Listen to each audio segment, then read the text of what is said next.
remember when we shot our first episode a couple years ago, you were a little bit hesitant about sharing the time that you took off before starting 1843. You're a little bit hesitant about sharing a little more of the personal narrative. And then I saw your Forbes video. I was like, that's a completely different person. I mean, it was this amazing like integration of your full career and then Yes. who you are as an individual. But I'm just curious to hear just kind of, what your thought process was and just kind of how you evolved into getting to that point. Yeah, Jordan, when we talked, one of the things I shared with you is that sometimes when I was having meetings raising capital, that I was either reluctant to talk about time that I had taken off or felt like there might be some type of bias against me. And I did have some, when I did mention it, I would have some people sort of make some disparaging remarks, or it would be the end of the conversation. And obviously, since what I was doing is building something really valuable and I had a lot of great experience, I didn't want something small like that to get in the way of my being successful. But subsequently, because we had the conversation during the video, it really sort of opened that door and let me feel like I could really talk about my entire journey. And that included time off and raising children. And that is just part of it. And so then when I went to do the video for Forbes, it was really interesting. I think that authenticity and that vulnerability and sharing that I was one of those women that had to wait to have the greatest career moment of my life in my 50s because of the time that I had taken with my children. I think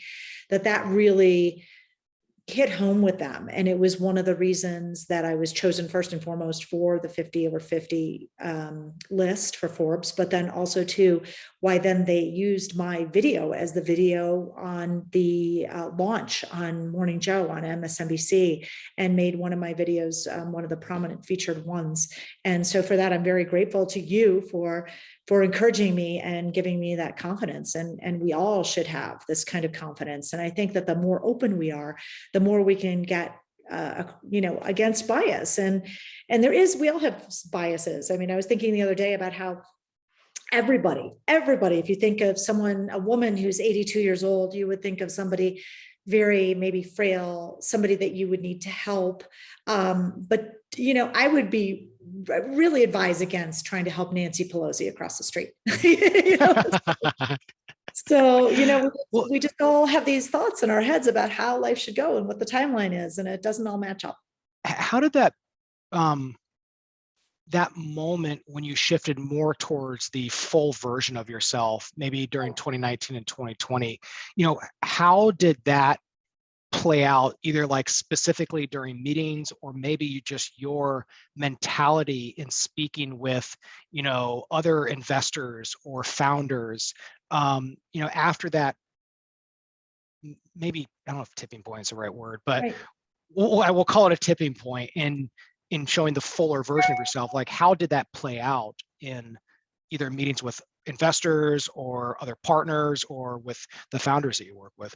Yeah, I think that by and large, it really, the more relaxed and open you are, I think the more relaxed and open people who are making investment decisions are. So whether you're a founder or you're raising capital for a fund, I think that it's really important to be who you are. And of course, sure, there were still some people that were sort of very judgmental and concerned about time off. But my goodness, we're learning so many skill sets during that time. And I think that person just wasn't a match then. And I've subsequently really come to the realization that, you have to find your matches out there, and you have to find people that are aligned with your investment philosophy. And I always say, if a founder comes to me and they're curing cancer, that's not something that we're interested in investing in. So we might end up not realizing what we have in passing. And so that's what I feel like. Sometimes there's investors in my fund that maybe necessarily wouldn't be aligned with my thinking or my process, and that's okay.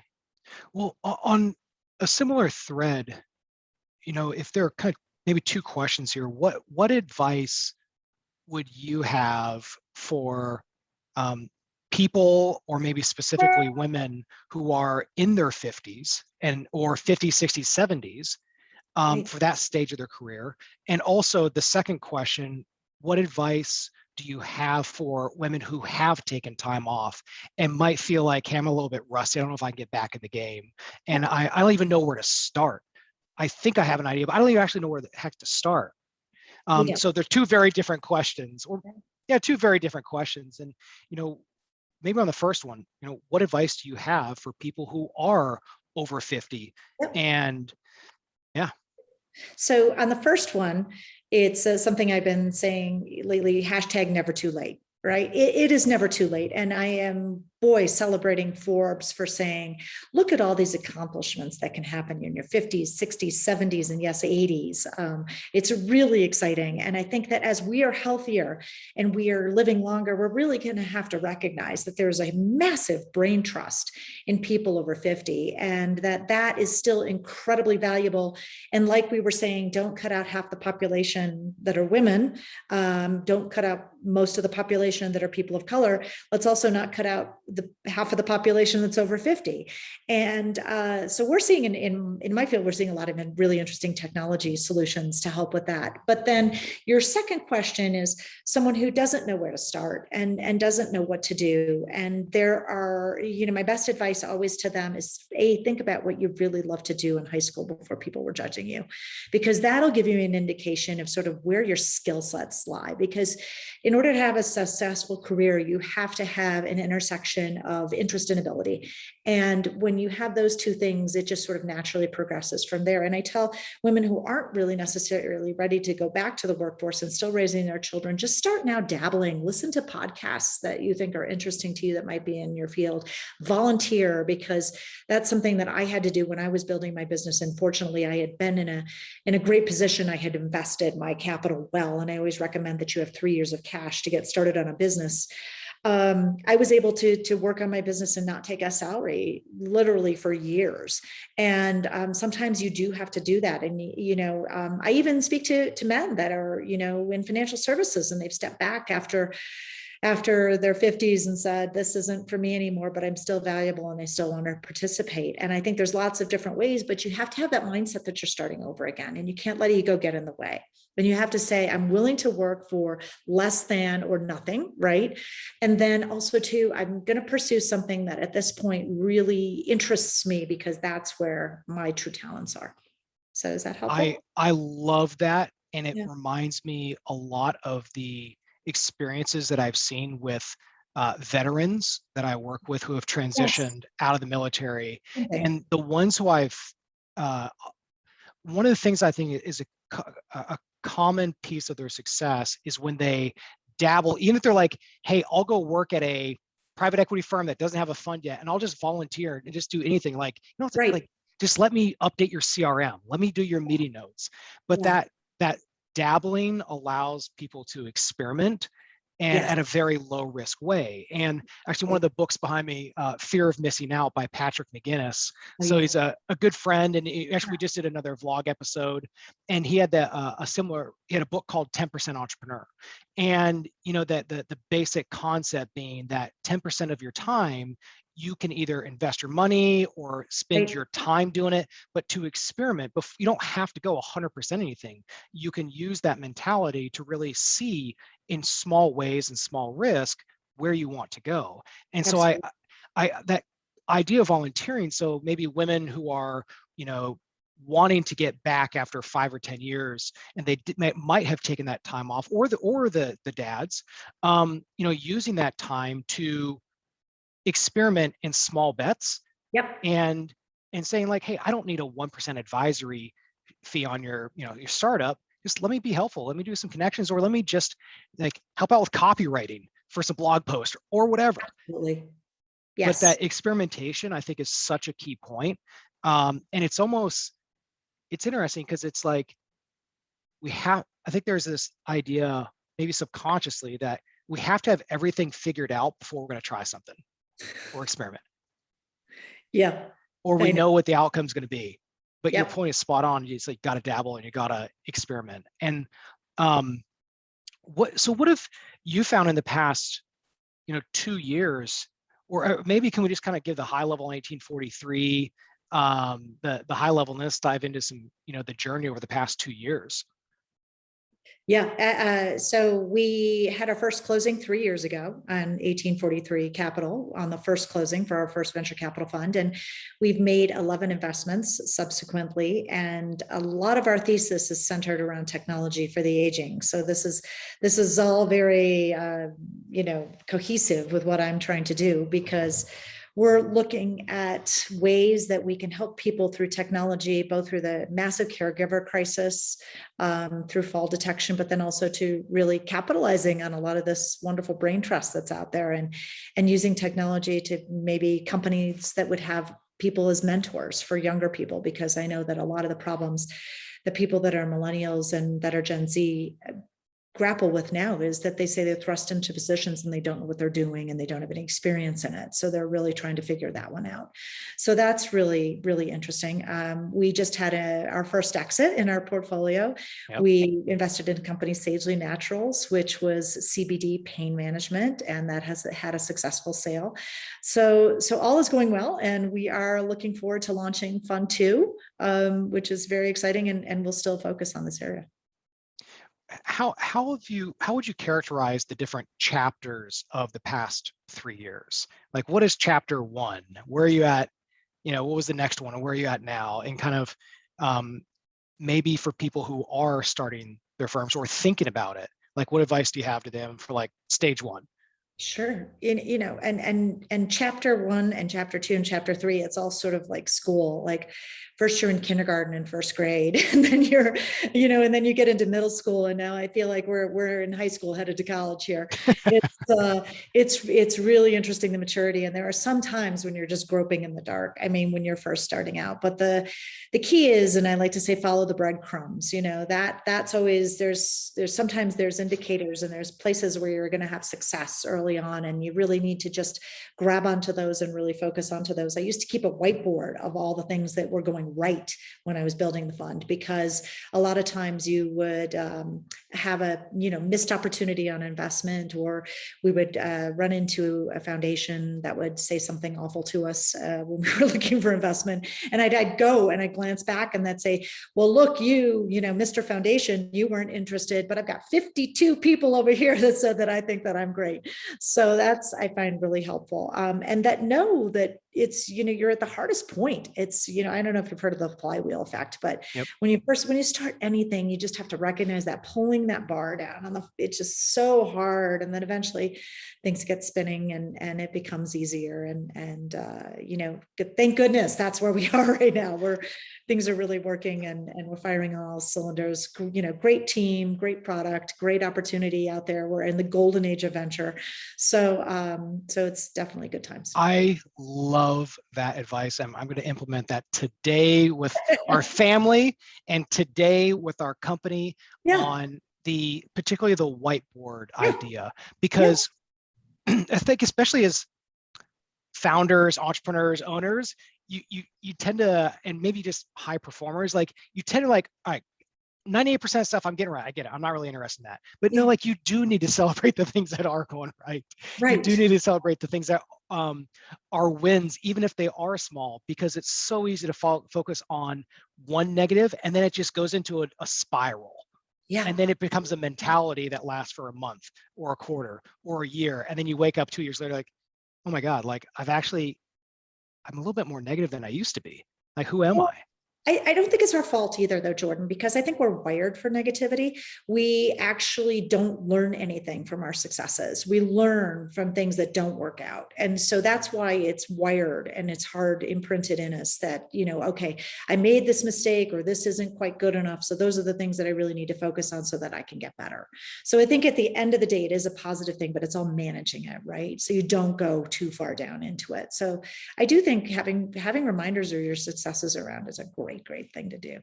That is going to be in our kitchen. I'm going to have and also for our kids. I mean, because when the 2-year-old and the 4-year-old are yelling at us, we tend to focus on the negative as opposed to, hey, you know what? I'm really happy they're alive. It's applicable with everything, right? It's applicable with everything. Well, what about the breadcrumbs? Like, let's kind of, I think that's a good thread to pull on. What are some of the early breadcrumbs that you saw, maybe in terms of your investment thesis or how you thought about assessing individual businesses or whatever, what are some of the early breadcrumbs that you saw that you did follow? And now 3 years later, like, hey, that breadcrumb trail I'm glad I followed that. Right. Well, when I was home raising my kids and really despondent because I felt like I had some skill sets and I wasn't using them and I wasn't sure how to even get there. I listened to podcasts about angel investing. And this was like, like 10 years ago now or 11 years ago. But angel investing was just starting. And when I was a partner at Baker Capital and we had this $1 billion fund, there weren't angel investors. I mean, angel investors were like John Malone putting in 500,000 into a deal. It wasn't people with, smaller balance sheets doing $10,000 checks or $25,000 checks. And so when I heard this podcast, I was like, wow, it was almost like it was meant for me. Like I was meant to hear it. And then I started to figure out how do I do that? And I had some things sort of present themselves. The best investment I've made so far, it ended up by being a luncheon that I'd gone to for the launch party. It was Beauty Counter. And I met the CEO there who was not looking for capital at that time. I didn't get a deck by email or anything. But I approached her and I said, look, I've been in venture. I think that what you're doing is fantastic. I'd really like to be helpful. And she goes, oh, well, we are raising some capital. And I said, I'd love to look at your deck. Send it to me. And Beauty Counter just sold a month ago for $1 billion. And I have a 20 times realized investment in that space. So investing in her and then watching her progress showed me, oh, you know what, there is something here. There's some success here. It really is true that women can really do some interesting things, women CEOs. And maybe there is an angle here with me as a woman investor. Maybe I can start to figure this out. And then also too, on the aging side, I met Wendy Burkhardt, who was starting a company called Silvernest. But at the same time, I was also listening to these McKinsey podcasts, which was fabulous. And they had a podcast on the retirement crisis and the aging crisis that we were facing in the United States. So all these things sort of, and I really preach and say, you got to find ways to be quiet, whether it's spending time in the woods or spending time with meditation, because it's only those times that then you can be aware when those breadcrumbs are showing up in your life. And I feel like I'm really good at that. I'm really good at saying, oh my gosh, here's an opportunity. I recognize I'm going to grab it.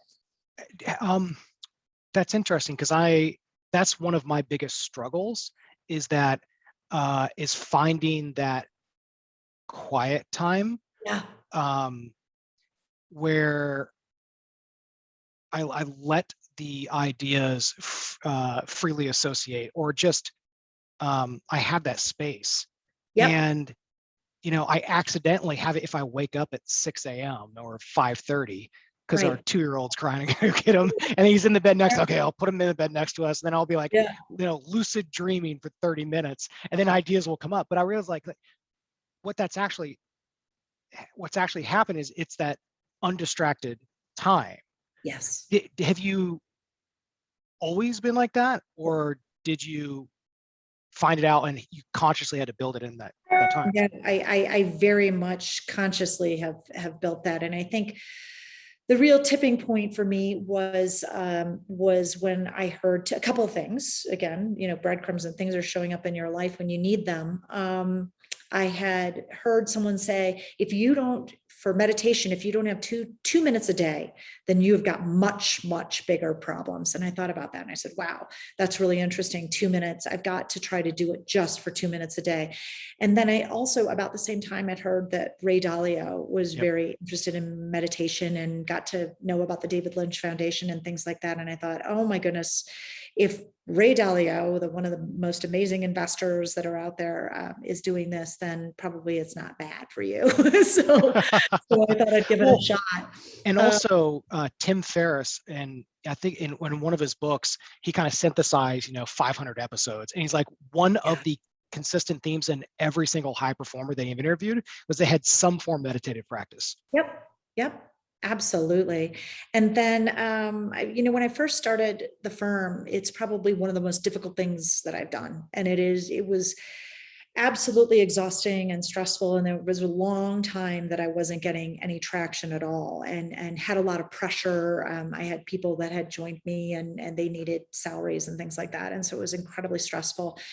And at the same time, my son started to go to a confirmation class. And so I started going back to church more. And, the Bible's been around for a really long time for a reason. And just, it's nice to look back and think that, we're on a continuum, and that things have not really changed in thousands and thousands of years. And so if you're reading, any type of history, whether it's the Bible or Stoicism or anything, you sort of see that and recognize it. And they've all been pieces in my life that have been really helpful to me. What have been some of the more fulfilling, rewarding parts of your journey over the past 3 years? Maybe it's a particular moment, or it's a extended period of time. I got to tell you right now, I am walking on air, Jordan, because first and foremost, because I finally feel like my piece of the puzzle has fit. I feel like we are a big, huge puzzle of 9 billion pieces, being the people in this world. And I do honestly feel like we all have a part to play and a piece of the puzzle. And for a long time, you're looking and you're trying to discover, am I a corner piece, or am I one of those pieces with the big long arm on it? Or am I one of those neat, tiny pieces? And I feel like I finally found, I know what my piece is, and my piece is in the puzzle, and it completely fits. And I feel so excited about what I am building. It seems like just the right time for it. But then also too, those times that I get to take all of my knowledge and all of my platform, because we only invest in maybe 3 or 4 companies a year. And yet I talk to hundreds of companies a year. I look at thousands of companies a year. And to the extent that I can get on the phone on Fridays and help a founder, even if it's not someone that I'm investing in, and move the needle for them even a little bit, that is what really makes me happy. And helping the founders that we do invest in too. And when I get a chance to either make a customer introduction or help them bring someone on their board, it feels great. So. Well, I think this is a lot. We've covered a lot in part 2 of our vlog. I've been taking notes this whole time. I've been, you have some very practical advice here. And every time that we talk, I always feel a sense of calmness. And I've thought more critically about life. And it's it's like a moment when I just really pause and reflect more. And I'm very lucky to know you. And I always feel that our conversations make the day better, and just really help bring a lot of perspective. I'm glad to hear that. Well, I'm always so glad to talk to you too.